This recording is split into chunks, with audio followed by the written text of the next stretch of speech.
continue to look at how you can save your marriage, and the question today is, why should I save my marriage? We've already answered the question of why marriages fail and whether a marriage can be saved, and the question now becomes personal. Why should you save your marriage? My name is Lee Balcom, and I'm the Internet's leading marriage expert. You ought to know that this is a very good question, and it's very important to answer, because if you don't have this in your mind, it's going to be tough to follow through on what you need to do in order to save your marriage. Now, marriages often don't happen. That's one of the reasons why I say that you should save your marriage, is because divorces just don't really actually happen. And I'm going to talk about that in a minute. Also, number two, children are harmed by divorces. Number three, financially, it is a crippling situation to go through a divorce. And finally, number four, it is emotionally very painful to go through a divorce. Now, let's look at each of those one at a time.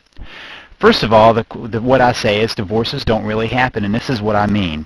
Divorces don't happen because many couples only change their relationship, the state of their relationship. They don't end it. Emotionally, they continue the same struggles they've had all the way through, and sexually, sometimes couples find themselves back to kind of a safe point, and so in lots of ways, they stay married even if legally they have divorced, and that's why I mean the relationship doesn't really change, and a divorce doesn't really happen. And then let's face it, with children involved, you're in a relationship for life, whether you like it or not. You're going to have to get along with each other. You're going to have to relate to each other, because there are going to be different ways, even if it's about parenting that child, that you're going to have to communicate. Then later on, it's going to be about being together at various points or losing out on being together in those various points. So lots of ways, divorces just don't really happen for lots of couples. Also, children are harmed by divorce. There's no way around this. The studies that have shown otherwise have been disproven. We now know that children are harmed by divorce.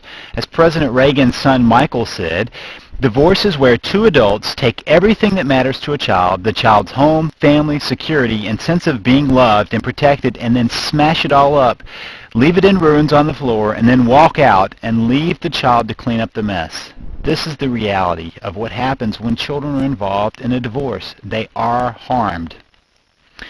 Also, it is financially crippling. Here are some statistics. First of all, the average final cost of a divorce in the U.S., that's the average final cost of a divorce in the U.S., is $20,000 to $30,000. That's not based on the fact that maybe an attorney said, well, they need a $3,000 retainer. Trust me when I tell you that's the beginning point. In a divorce, the only people who come out well financially are the attorneys.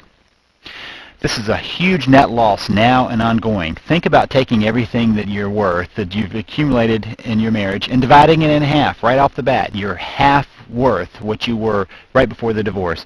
And it's ongoing. It doesn't change because you have to rebuild. Not only that, there's a huge impact on retirement and other issues down the road that we don't really think about because we're so busy trying to get out of the marriage. And unfortunately, this is not something that's talked about very well by, say, divorce attorneys, because their job is to make money by helping people get divorced, not keeping them together.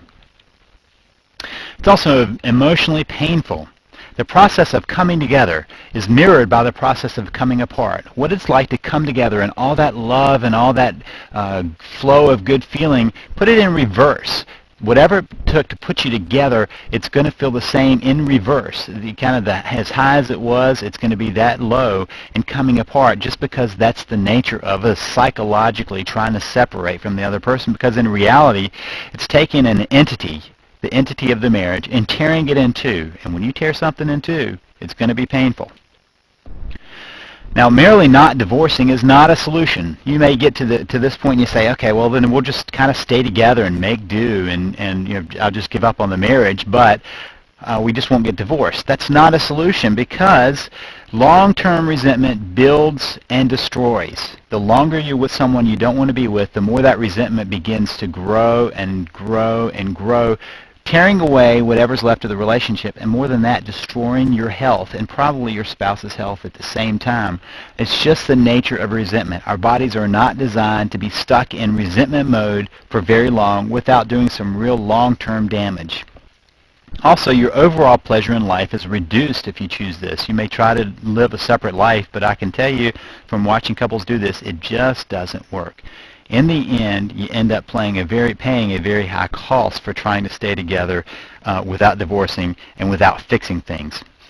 After that, hopelessness and futility settle in, and once that happens, you can imagine how much drudgery it is to try to continue on through your life when you just don't feel like there's any other choice. Now, there are solutions. You can save your marriage, and if you want to learn more about saving your marriage and you want to subscribe to my free email e-course, that's in addition to these videos. It gives you information that's not in these videos, and these videos give you information that's not in the e-course. So you want to grab both.